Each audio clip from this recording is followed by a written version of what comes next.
Igsoon, dako kayo og mahimo ang pag-ampo sa imong kinabuhi. Diya sa pag-ampo, makahimo gyud ni sa butang nga milagro.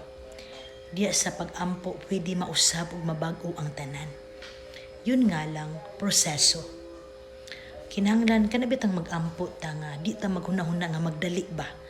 O di sad ka mag-ampo nga magwinta ka, kundili sama nga nagkaon kag pagkaon sa tanang adlaw. Mamahaw, maniudto, manihapon. Inana ang pag-ampo. Nga, ampo ta kay pagkaon sa atong kalag. Ampo ta kay kung nato nabuhaton, magsakit ang atong kalag.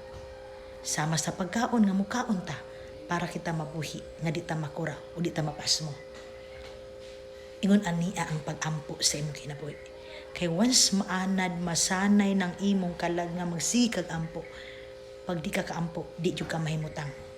Pero kung imong kinabuhi karon, di nimo sanayon sa pag-ampo, dili kay nimo na i-feel, baliwala ra jud nimo ng mga pag-ampo nga buhaton. Muna igsuon, hinumdumi jud ni kanunay, nga kung ikaw nga tawo karon, dili ka mag-ampo. No prayer, no power jud ka.